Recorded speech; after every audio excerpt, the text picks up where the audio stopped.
ध्यान का महत्व। संसार का अभाव करके मन को एकदम भगवान में लगा देना। सत्य को धारण करने वाली बुद्धि अचल होती है। संसारों का निरोध होने पर समाधि होती है। बुद्धि में तीन बातें आने पर यह बात समझ में आती है। यदि बुद्धि पवित्र हो जाती है तो सब बात समझ में आ जाती हैं। बुद्धि निष्काम भाव से पवित्र होती है, उससे भी ज़्यादा नाम जप से पवित्र होती है। अगर हम भगवान का नाम जप करते हैं तो उससे हमारी बुद्धि पवित्र होती है, ध्यान से स्थिर हो जाती है, हमारा मन इधर उधर नहीं भटकता है। ध्यान से सत्य शास्त्रों के अध्ययन से तीक्ष्ण हो जाती है और सत्य शास्त्र के अध्ययन करने से हमारी बुद्धि पैनी तीव्र हो जाती है। ये तीन बातें आवश्यक हैं: श्रवण, मनन और निधिध्यासन।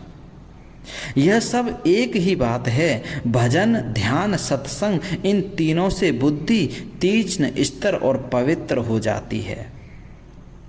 साधनों में वैराग्य और उपरामता, इन दोनों का बहुत बड़ा आवश्यकता। शास्त्र अध्ययन न हो तो गीता तो पढ़ ही सकते हो। गीता पढ़ने से हमें ये तीनों चीज़ें अपने आप मिल जाती हैं। गीता का हमारे शास्त्रों में सबसे बड़ा महत्व है। वैराग्य जब जब हुआ तब तब ध्यान में और किसी भी बात की कमी नहीं रही। वैराग्य होकर उपरामता होती है। पवित्र देश में अपना आसन लगाना चाहिए। यह भूमि बड़ी अच्छी है और भारत देश से पवित्र कोई भूमि, कोई देश नहीं है। स्वाभाविक वैराग्य है, यहाँ स्वाभाविक उपरामता है। आसन के लिए रेणुका के आसन स्थिर और सुखपूर्वक होता है। आराम से हो नहीं तो हमारा ध्यान आसन पर जाएगा। इसलिए आसन आपका बड़ा आरामदायक होना चाहिए। अगर आसन आरामदायक नहीं होगा तो ध्यान लगाने में आपको कठिनाई का सामना करना पड़ेगा।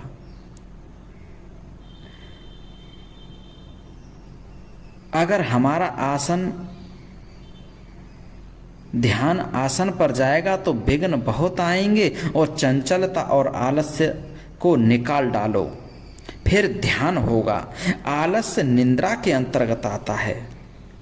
भजन, ध्यान, सत्संग से सभी विघ्न नष्ट हो जाते हैं। विवेक पूर्वक जो मनन है वह आलस्य को खा जाता है। नाम जब विक्षेप को खा जाता है। जैसे साबुन से हम कपड़ा साफ हो जाता है, कपड़ा साफ करते हैं, वो कपड़ा साफ हो जाता है, वैसे ही नाम जप से हमारा मन एकदम साफ शुद्ध हो जाता है। इससे सारे जितने भी हमारे मन में अलग अलग प्रकार के विचार आते हैं सब नष्ट हो जाते हैं। फिर उपरामता और वैराग्य हो जाते हैं। फिर विघ्न तो ठहर ही नहीं सकता। नाम जप मन से, जीव से, होठ से, जैसे भी हो आपको करना चाहिए।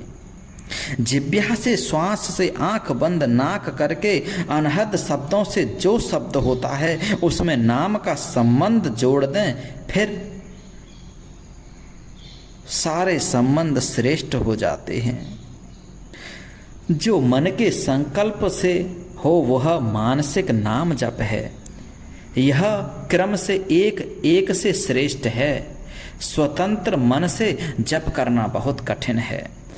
जैसे आप भोजन करते हैं पर मन कुछ और काम करता है और उन संकल्पों की जगह राम की आकृति को आप बना लें।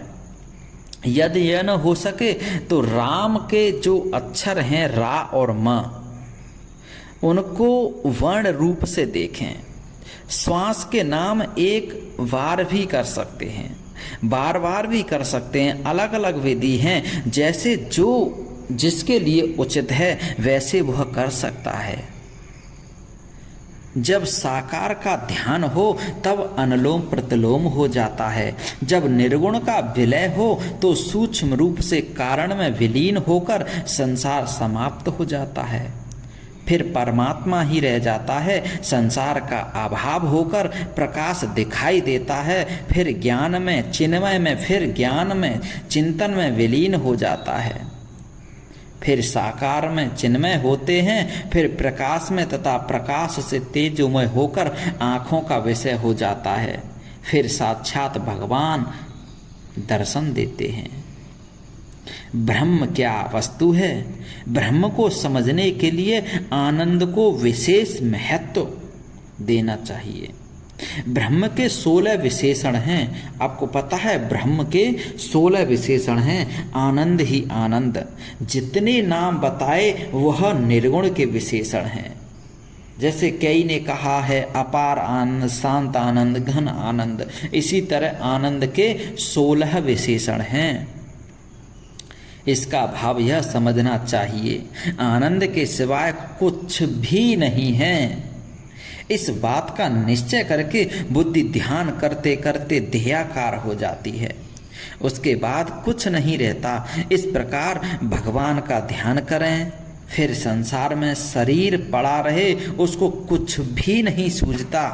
वह तो उस अमर पद को प्राप्त हो जाता है जिसकी श्रुति स्मृति आदि महिमा गाते हैं। जय जय श्री राधे श्याम।